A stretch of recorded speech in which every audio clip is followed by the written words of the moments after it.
What's up, everybody? It's your man Ike Jones here. I got my man Caesar Walker, and we are back with another edition of Building Rapport. Today, stepping in here in the War Rapport family, we have former Auburn offensive lineman from 1996 until 2000, currently a host on ESPN and hosts his own show, Three Man Front, on Jocks Radio. Y'all give it up one time for the man, the legend, Mr. Cole Cubelic. I appreciate you guys having me. Nah, we appreciate you giving us a little bit of your time tonight. So, Cole, we just really wanted to jump in here, and we talked recently to your guy Kevin Yoxel, so we were reminiscing with him about a lot of the things that you all had going on in the university at that time. But just before we get into any of those particulars, talk to us a little bit about what it was like during your time at Auburn. Just some fond memories, just anything you want to spit out to us about your time on the Plains as a Tiger. I think when you kind of look back on it, and I had a chance to actually took my family down for spring break. We went for 4 days, hung out, went to the stadium, took some pictures, showed the kids campus. They're a lot more excited about, the water slide and the water park at the pool at the Marriott out at Grand National than they were anything on campus, but just kind of trying to get them acclimated to being in Auburn, being around Auburn. But it was a roller coaster, really and truly. I walk on campus 96, I redshirt. It's a pretty good year. It's a decent year. But in 97, we win the West. We played Tennessee 4 quarters in the SEC championship game. We lose that game by a point. And, things are looking pretty good. Obviously, we had some big departures that year. Damian moves on. Victor Riley's gone. Fred Beasley's gone. Takio's gone. Tyrone Goodson's gone. So you had a lot of guys that were, Ricky Neal was gone. DeMarcus Curry's still there. But a lot of guys they left. So there was a lot of turnover. In 98, things didn't go well. And then, however you want to call it, whatever you believe, however you want to state it, Terry Bowden's no longer the coach. Literally the night before the Louisiana Tech game. We get on the bus at Sewell Hall. We go to Opelika. We go watch the T movie. We come out of the T movie. This is when maybe 2 kids on the team had a cell phone, and like one kid's mom had called him and said, "Hey, Feinbaum's reporting that Terry's done," and we're just like, "Okay, whatever." We get back on the bus, going to the team hotel, except we go back towards Auburn instead of going to LaGrange, and they pull us into Sewell Hall. We walk in the cafeteria. Terry walks in. He tells us they don't want me to be your coach anymore. I apologize, but this is it. I'm out. And at that point in time, Bill Oliver was the interim head coach, and we had to roll with that. And that was actually, there was a lot. I mean, a lot of guys were excited about that. I was excited about it, not because we had to deal with losing a head coach and all the distractions, but we love Billy O, and I think a lot of people thought the way that he would manage it and run it would be more efficient and would be better suited for the players. It would be more player friendly. We knew Rick Trickett wasn't going to be pulling the stuff that he had been pulling. So all the offensive linemen were excited and happy about that.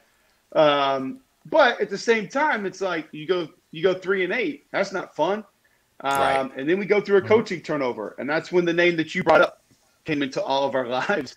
And I think if you asked anybody who went through that turnover, be it Kendall Simmons or Colin Sears or Ryan Hooker, Ben Leard, Alex Lincoln, Rob Pate, they would tell you that first offseason when Kevin Yoxel arrived, that took years off of our lives, legitimately. It wasn't just him, because the spring practice, legit marathon practices. 9:30 walking out of the facility, 13 straight 2-a-days that we had. Wow. Full pads on the first morning of 2-a-days. Like, there was no helmet acclimation period for 3 days. We went full pads on the first morning at 5:30, and we went like Oklahoma. We went middle drill. We went full team versus team. Like, we tackled dudes to the ground that day, and I'm just thinking, what are we doing? Like, we're going to be dead by the time the season. Like, we're supposed to be preparing for a season, and they're still trying to run guys out of here. And then that was a decent year. We had big win at LSU game, cigar game, which, last time Auburn won there. that's kind of cool, and it's kind of sad. I was about to say, I don't even know that how I feel about hearing that's the last time we won there, but right. Yeah. It's like it makes me feel good, and then I'm like, no, I shouldn't feel good about that. It's actually not a good thing. Let's break the streak this year, guys. Good. Yeah. Lord. Ben Leard sets the school passing record in Athens that year. We'd be the top 15 team. Ran them out of the stadium. So we had a couple big wins. We hung with Alabama for a half, really in 98 and 99 we did. And then Rudy Johnson transfers in, and we got a big senior class. A lot of dudes that have been around the program for a while. We picked to finish last in the West. And we go out there and win the West our senior year in 2000, which is kind of strange because we lost to the same teams that we did in 97, Mississippi State and Florida in the regular season. And then this time played Florida in the SEC championship game, and they were a different level. Tyrannosaurus Rex, Grossman, and those dudes, man, they were just like, they were unstoppable. Jabbar Gaffney in that offense, they were silly. Yeah. And so we couldn't hang. And but I mean, it was a hell of a year. We like to think that we sort of helped pave the way for a lot of what was to come under Tuberville. He did some good things, and it's mostly positive memories. I mean, the relationships that I built, being able to take my kids back and see my name in a brick, or see all the people that we know on campus that I knew from when I played or knew me, and show them where mom and dad lived when they went to school there, or where dad practiced or where he played football, and where we went to class, and that kind of stuff it's pretty cool. I tell people that being a part of the Auburn family, playing college football, allowed me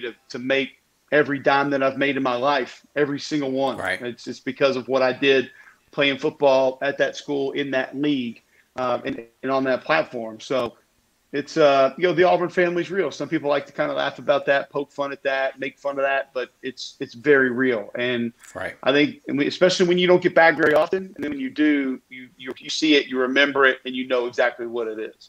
So, Cole, you talked about the coaching transition, and that's kind of where we are right now at Auburn with the coaching transition, and guys impressing, trying to build a rapport with the new coaching staff that didn't bring them in. You know what that's like. Talk about what it was like to buy in, and at which point did you see the team actually buying into this new culture that Tuberville was bringing? We talked to King Dunlap in one of our building reports, and he said one of the keys to this team is just to buy into what the coaches is trying to get you to do. At what point did you realize that this team is really buying into what this new staff is trying to do at Auburn? For us, it was very different because, I mean, a lot of it was guy to guy, position to position. Like there were things that I didn't think about that certain guys presented me. Like for me, Rick Trickett was gone, and we were going to be in this new offense that was a zone scheme. So it was inside zone, outside zone, counter power. And I was like, man, that's going to be a lot better than the ISO stuff we've been running. It's just a lot easier for an offensive lineman. It's better for an offensive lineman. The system, the terminology was much easier to grasp and made a lot more sense. The identification process of the defense and the Mike linebacker and what the defensive structure was a lot easier to grasp. It was a simpler scheme and system. So for me personally, I got on board pretty quick. But then you don't realize, there's some guys that you can tell the coaches probably didn't want them there. I think Tuberville even said it in the media at one point in time. I'm trying to get some scholarships. I need scholarships because I need guys who can come in and help us compete in this league and help us win in this league. And then you had guys who had been longtime starters that didn't really feel like they needed to go re-earn everything that they had accumulated over 2 years, 4 years, whatever it was. And then you had some guys that there were just some personality conflicts that they didn't see eye to eye. They didn't have a relationship with their new coach like they did their old coach. And there's things that some of us would have never thought about. And I can remember having a conversation one day with Kendall Simmons, and Brandon Taylor was also sitting there next to me, and Jeremy Tungett's sitting there, and they're it's like anxiety. You can see it, you can read it on them. You think it's just early in the process, and I'm just like, guys, what's the problem? What's going on? And they're like, these guys recruited us, right? These guys all recruited us at Ole Miss, and none of us went there. Like, you think that's going to go over good? I've never thought about that. That's something that would have never hit me. That would have never struck me. I would have never even thought, because those guys they weren't there when I was coming out, so they didn't recruit me. But the younger guys, that's when they did get to Ole Miss and did recruit them. So the Mississippi kids were worried about that. I don't blame them. Right. I mean, it was a legit concern because I mean, there were certain guys with that staff at certain positions where we saw how stubborn some of them were. We saw how some of them held grudges. It was a very real thing.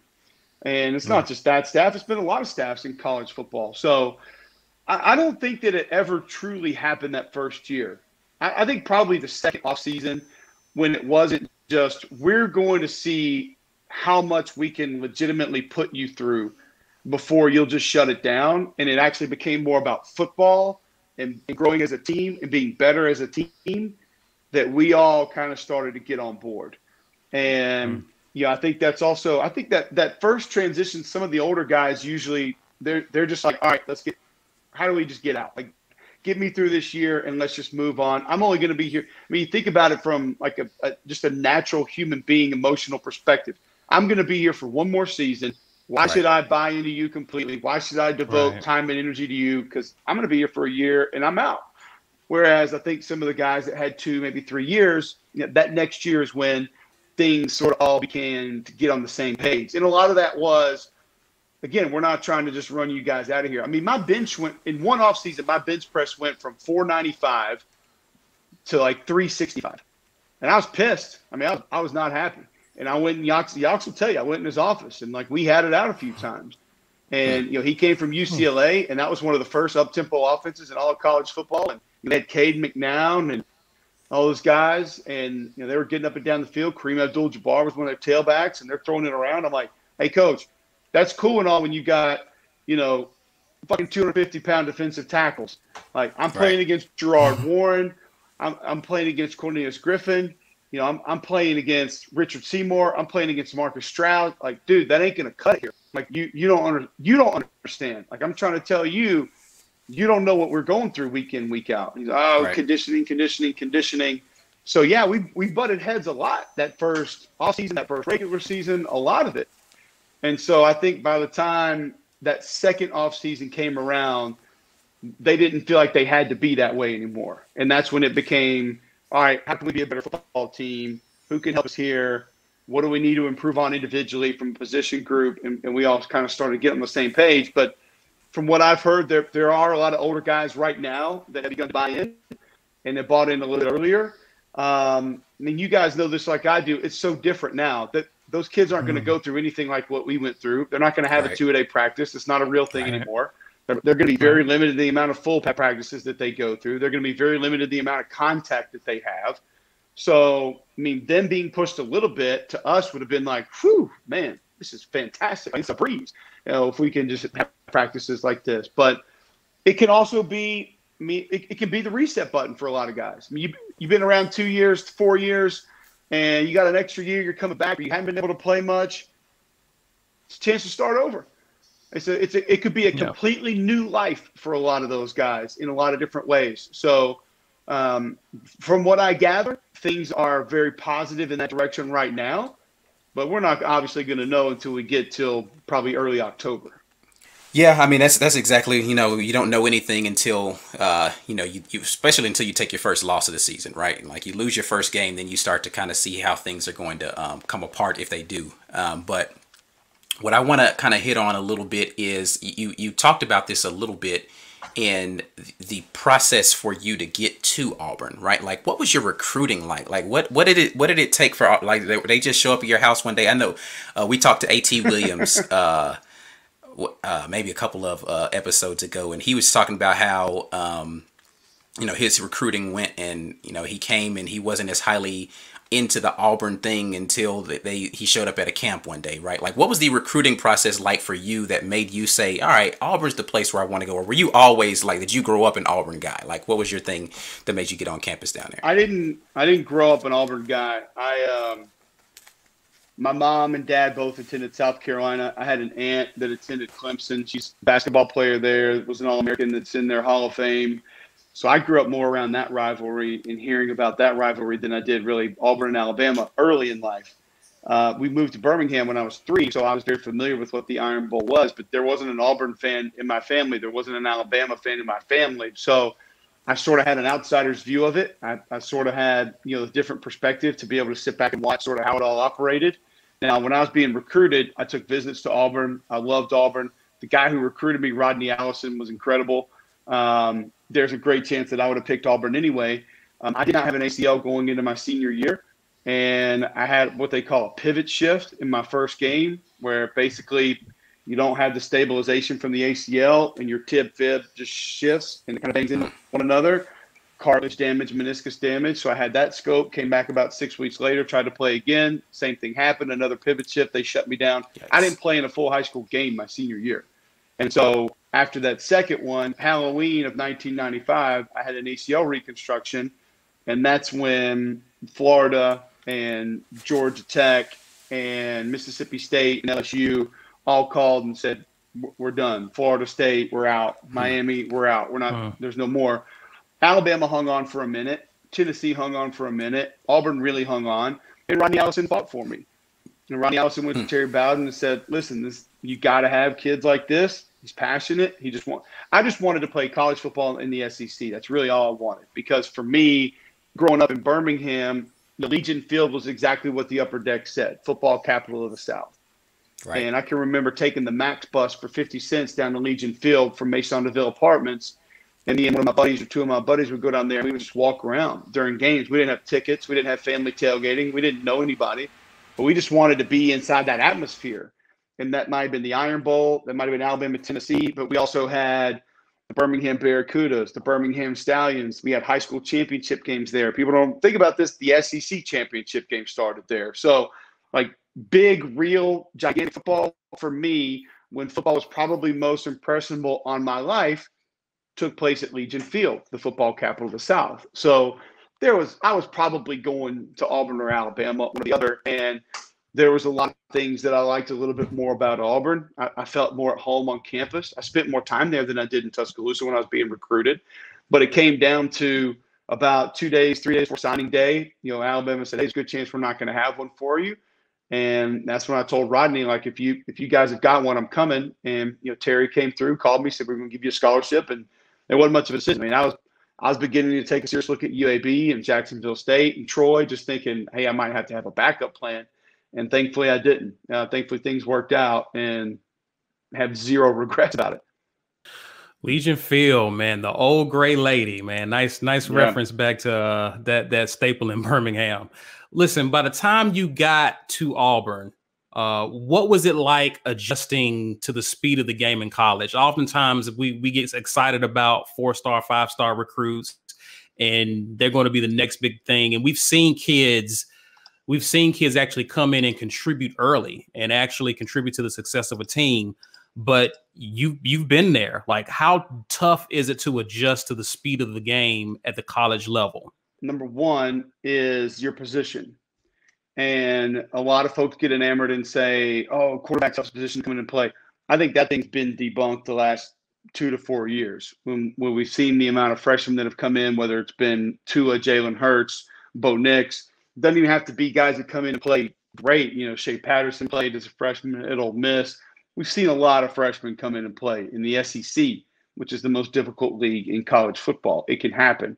There's more ways to protect that position than there is, say, offensive tackle, which to me is the most difficult position to come in and play as a freshman, because you, number one, physically have to be gifted to the point that you are ready. Like, your body physically has to be able to hold up and withstand things that you have not seen before.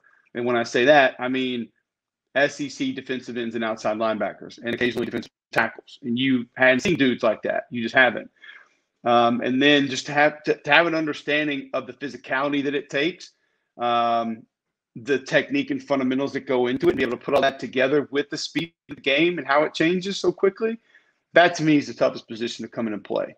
But I think what you've seen now is so many offenses resemble one another, middle school, high school, college, that guys are able to be acclimated at a certain spot, and it does make it easier for them to come in and play right away. I also think with what's happening with 7-on-7 football, what's happening with individualized training, guys having their own speed and performance coaches, guys having their own strength coaches, and guys having their own position coaches. And obviously youth sports has gotten much more position specific. So you have kids that are growing up like the left slot receiver, and that's what they've played. So if there's a college that can put them there, they got a good chance to be successful. There's a kid that grows up that's an H-back in a spread zone system.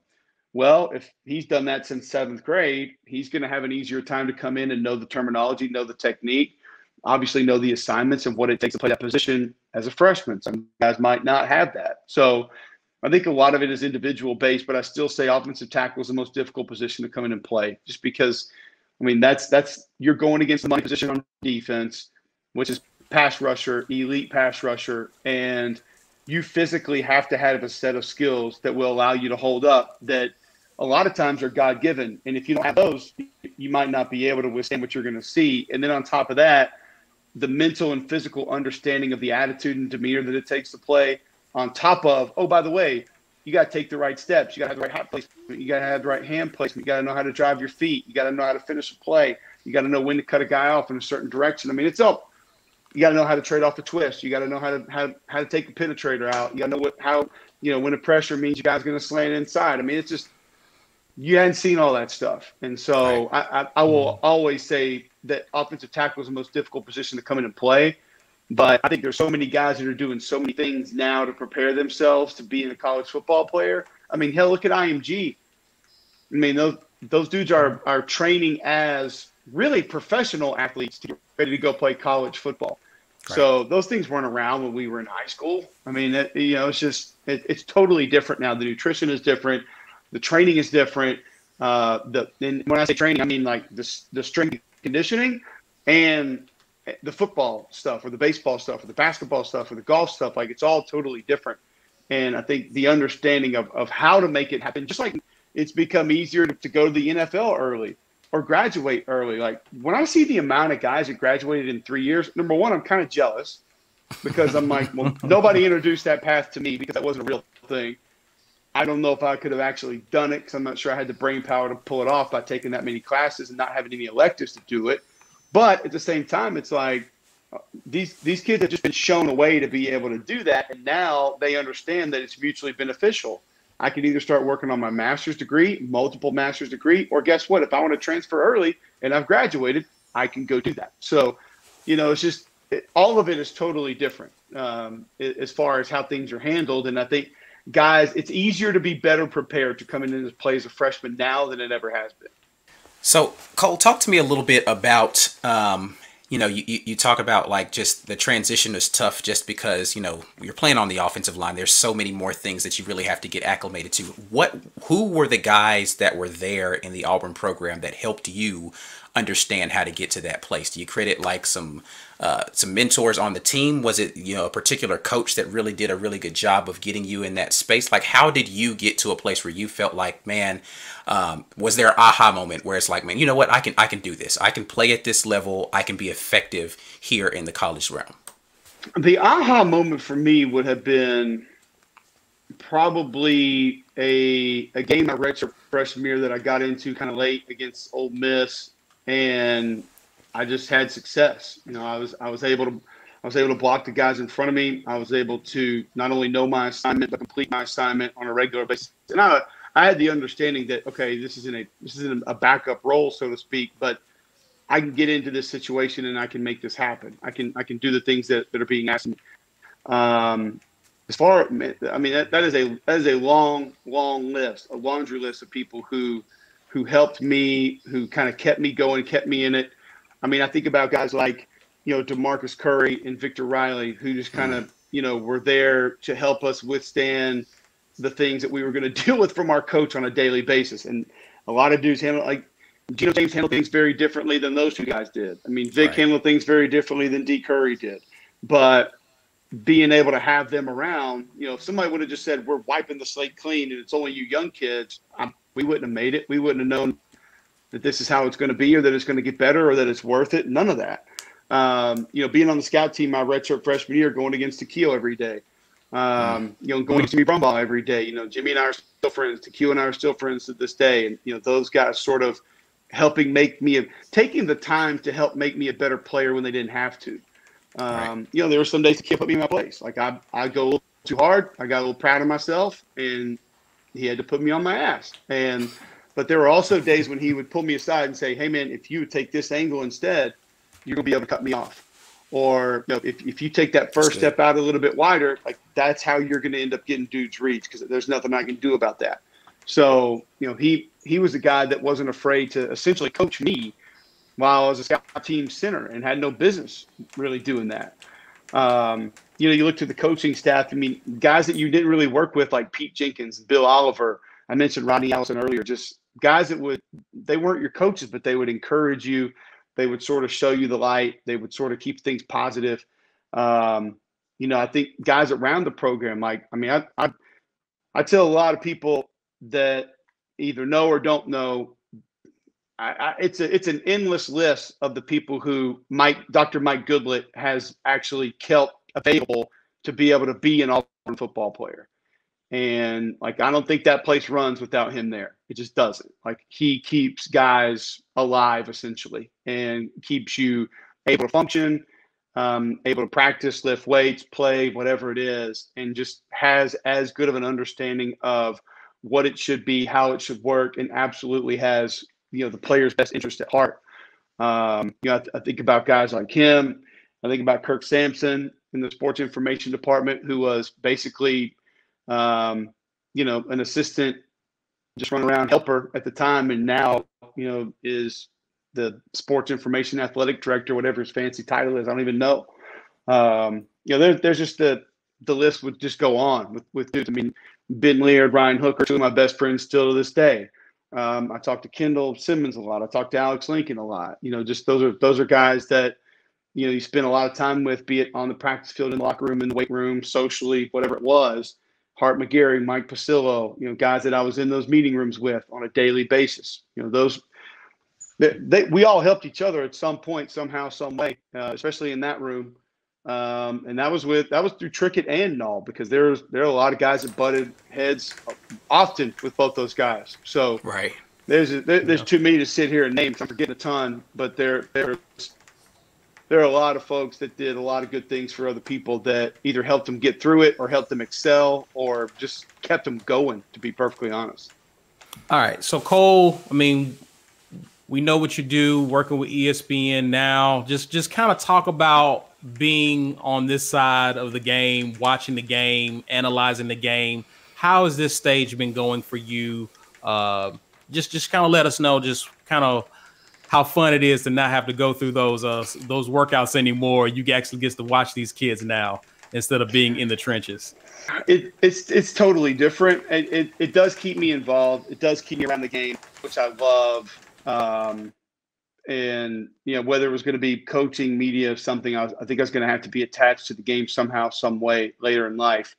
But it comes with challenges, because if I am critical of Auburn, there's going to be a large portion of the fan base that immediately says, "Oh, you just hate Auburn," and that's the only thing they're going to remember.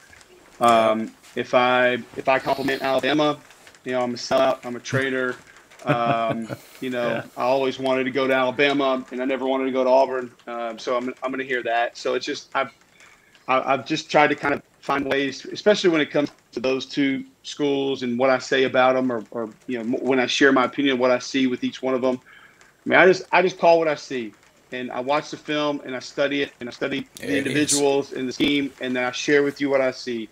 If you don't like that, there's nothing I can do about it, and there's nothing I'm going to do about it. And both sides have at times really not liked what I've had to say, and there's times that both sides have really liked what I've had to say. But what I'm going to say is what I see, and I'll share that, and that's just my opinion. I've been wrong a bunch. I'll be wrong again.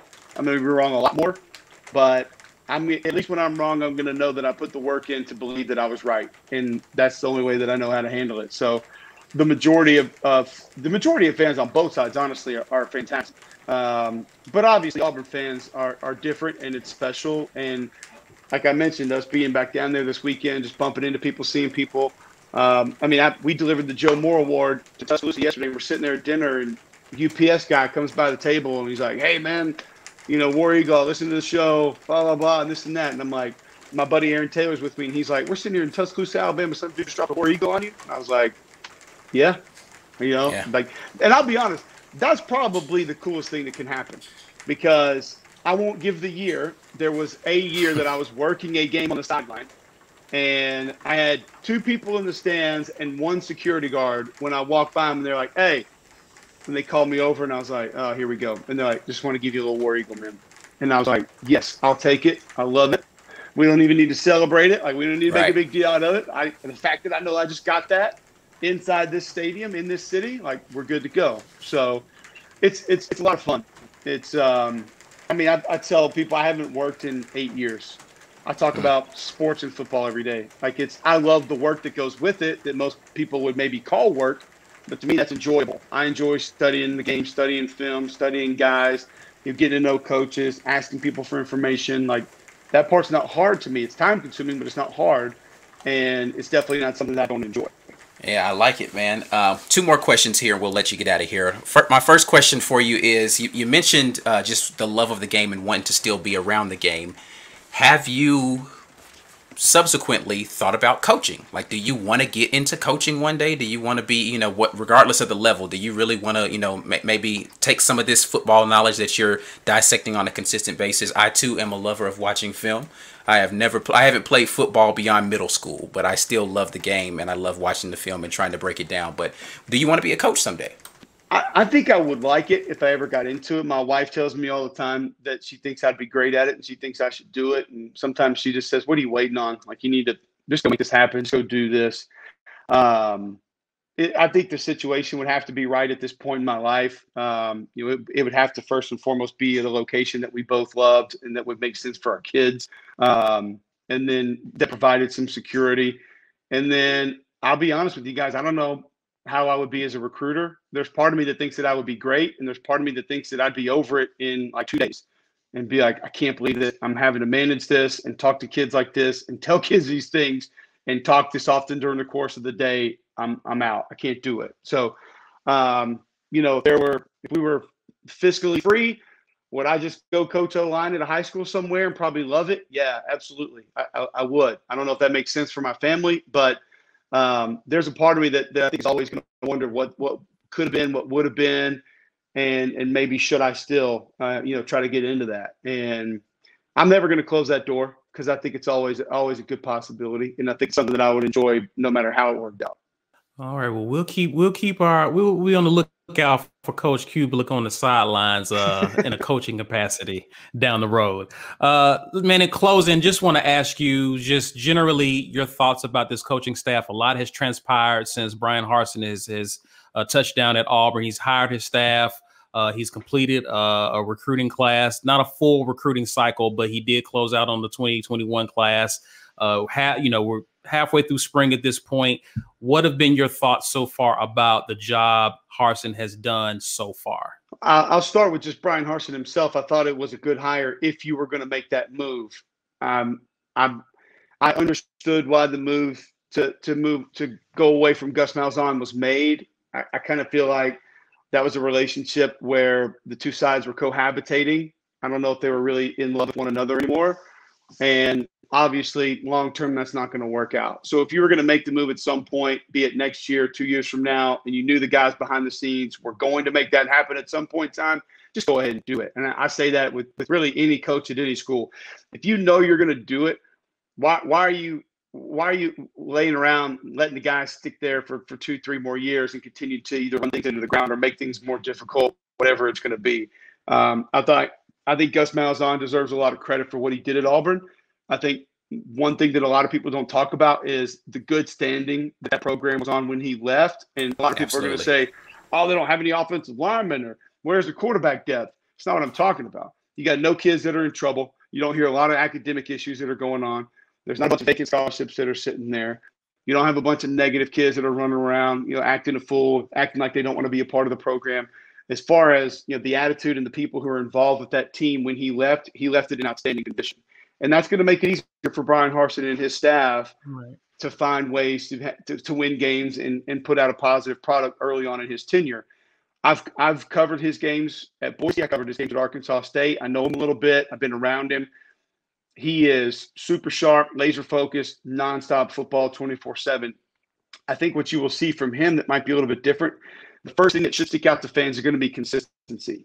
And That might not mean that he goes out and wins 13 games. He might not get to the college football playoff, but I don't think you'll ever see the giant dips that maybe you saw at times with some of the previous regime.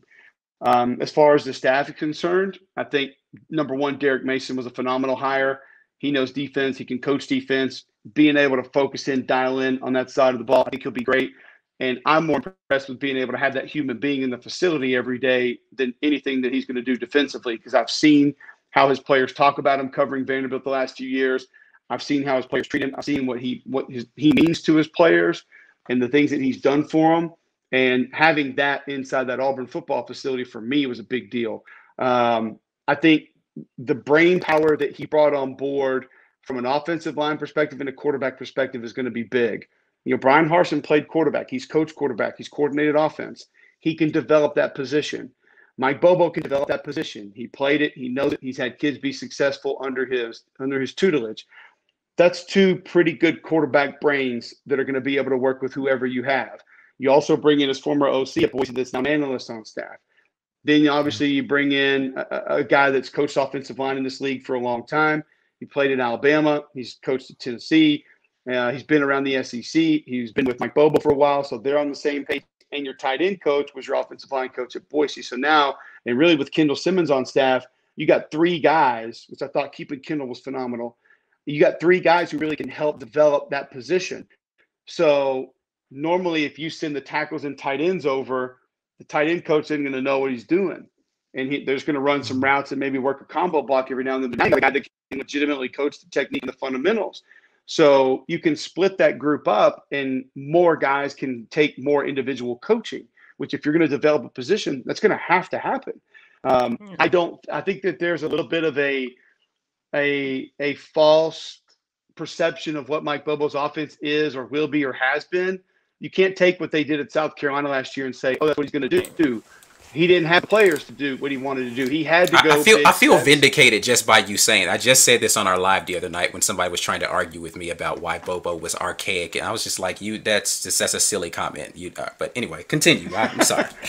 Go look at his offenses in Colorado State. I mean, he was second in the Mountain West, first in the Mountain West in passing in consecutive seasons. So I've talked to Aaron Murray about him. I've talked to other guys that have played for him, with him. He understands offense. And I think what you'll see is an Auburn offense. It's not going to be Brian Harsin's offense. It's not going to be Mike Bobo's offense. It will be an Auburn offense. And now this year, that probably starts and stops with Tank Bigsby. Now, Absolutely. The offensive line will have something to say about that as far as how good that part of it really is. I'm pretty confident in the young group of receivers. I think they got a couple kids that can be good. I think the quarterback's got a long way to go, but that's my opinion. I didn't play the position. I give my opinion on what I see, and I think that there are a lot of things that need to be improved there. And I'm glad that he has the brain power in-house to be able to help him do that. Guys that have done it, lived it, coached it, played it, they can go out there and potentially help him succeed. But I think top to bottom, it's a solid staff. I wish Tracy Rocker would have been able to stick around. I understand why he went to the Eagles. I mean, most of these – that's going to be a move that a lot of guys are making, that a lot of guys want to make. You're going to see a lot of coaches getting out of the college game and going to the NFL just because it's a better way of life. 10 years ago, the NFL grind, nobody wanted to be a part of it. Now the college part is the grind, and people want to go to the NFL. So that's going to be a regular occurrence. But you got a couple of legacy guys in Carnell. You bring Zach back to help coach the DBs. So you got just enough of an Auburn mix in there, especially with some of the guys that you have behind the scenes.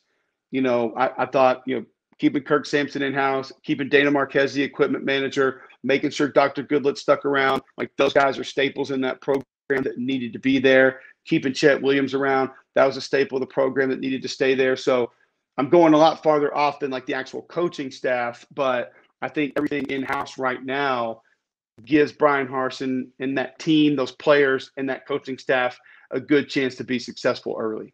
That's awesome, man. Listen, again, you kind of echoed some of the points we were making the other night when we were on our live talking about some of this stuff with the fans that we have. So, unless they're under a rock, then they should know what you've got going on. But just tell people really quickly how they can check out the things that you've got going on, whether it be radio, TV, all that kind of stuff. Take a little minute to brag on yourself because you got a lot of stuff that you have going.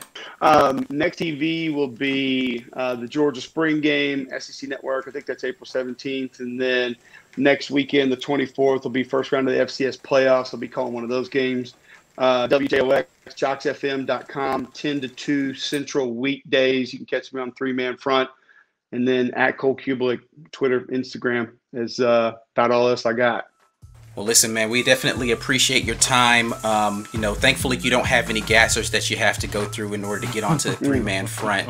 We heard lore about that from our guy, Kevin Yoxel. So we'll talk about that some other time, maybe. But yeah, definitely appreciate you spending a little time with us here. You can always check us out. We are the War Rapport on Instagram and Twitter. If you're right now watching this video, make sure you're clicking like and subscribe, because that's the only way that we can make sure you guys are showing us some love. Outside of that, we are TW Report on TikTok. Thank you once again. We are signing off, and as always, War Eagle. War Eagle.